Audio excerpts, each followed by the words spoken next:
package right now.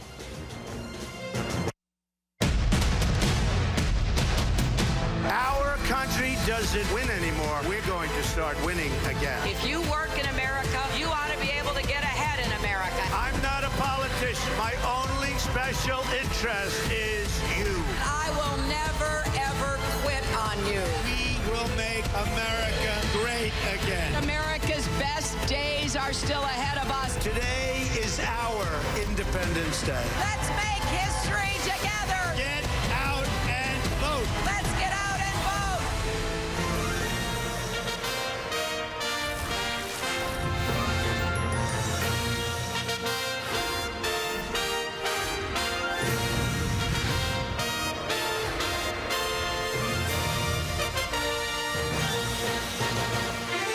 It has arrived, Election Night 2016, and good evening to you from Democracy Plaza here at Rockefeller Center. Home ice advantage, our election headquarters for this history-making night as voters choose the 45th President of the United States.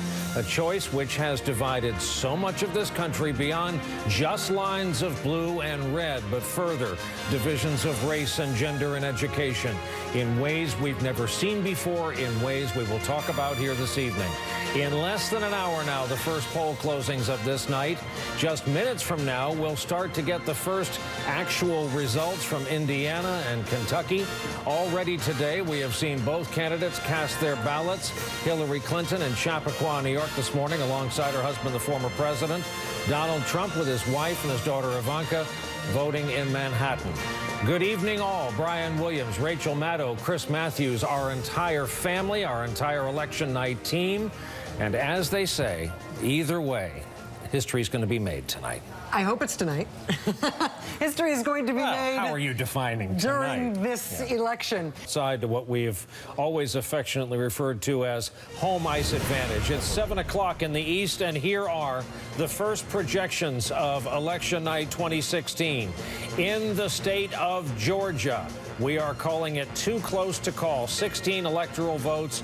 Both parties were fascinated like a hurricane with a last-minute wobble before coming on shore. Both parties want it very badly. In Virginia, ditto, 13 electoral votes.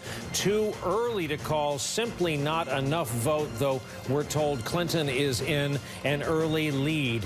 Here is the first projection in the Trump column of Decision 2016. That is the state of Indiana, home, obviously, of his running mate, Mike Pence, the governor there currently, 11 electoral votes. Indiana, we are projecting, goes to Donald Trump, as does Kentucky. 8 electoral votes there. That's 2 in a row for Donald Trump. We also have the first projected state for Hillary Clinton. And look, of all places, it's Bernie Sanders, Vermont. 3 electoral votes, but the first nonetheless. Our electoral temperature, if you will, all evening long, we're going to be tracking up the side of our building. South Carolina just added too early to call, though Donald Trump in an early lead. Too early to call means we simply don't know enough. And down onto the ice we go. The race to 270. It's 3 for Clinton, 19 for Trump. We don't have much red or much blue quite yet, but in a little while, it'll look much different. The rink will. And there you have our first call. Reiterating those 2 very interesting calls right at the top there. Georgia, too close to call. Virginia, too early to call with Hillary Clinton in the lead.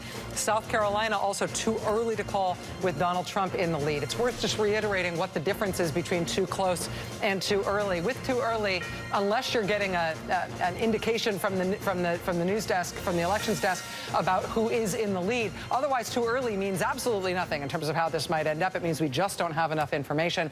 With too close, we do have information, just not enough to actually make a projection. I want to take a look inside here in our big wall at some of the Senate races, the early important name Senate races where we have projections.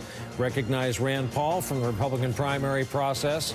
He is returning to the U.S. Senate, Republican representing the state of Kentucky. Tim Scott is going back to the United States Senate, South Carolinian, Republican, and in Vermont, what's projected